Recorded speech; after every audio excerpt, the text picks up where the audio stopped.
Apocalypse, chapitre 12. Un grand signe parut dans le ciel. Une femme enveloppée du soleil, la lune sous ses pieds et une couronne de 12 étoiles sur sa tête. Elle était enceinte et elle criait, étant en travail et dans les douleurs de l'enfantement. Un autre signe parut encore dans le ciel, et voici c'était un grand dragon rouge, ayant 7 têtes et 10 cornes, et sur ses têtes 7 diadèmes.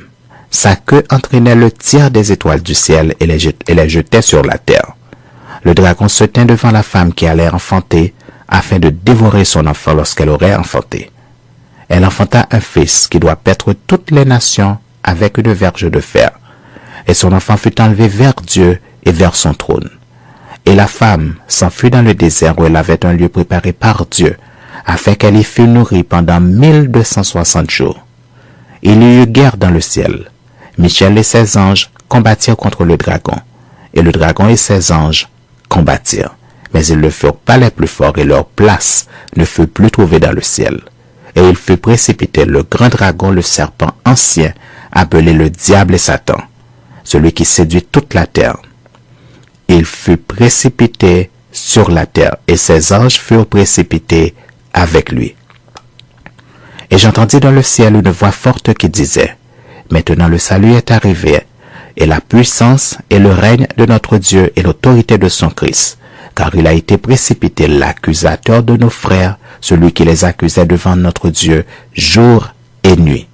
Ils l'ont vaincu à cause du sang de l'agneau et à cause de la parole de leur témoignage, et ils n'ont pas aimé leur vie jusqu'à craindre la mort. C'est pourquoi réjouissez-vous, cieux, et vous qui habitez dans les cieux.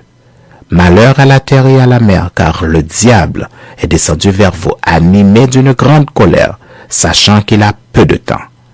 Quand le dragon vit qu'il avait été précipité sur la terre, il poursuivit la femme qui avait enfanté l'enfant mâle.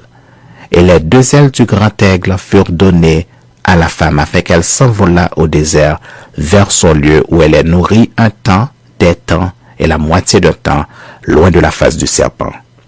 Et de sa bouche, le serpent lança de l'eau comme un fleuve derrière la femme, afin de l'entraîner par le fleuve.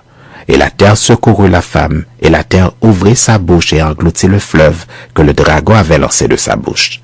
Et le dragon fut irrité contre la femme, et il s'en alla faire la guerre au reste de sa postérité, à ceux qui gardent les commandements de Dieu et qui ont le témoignage de Jésus.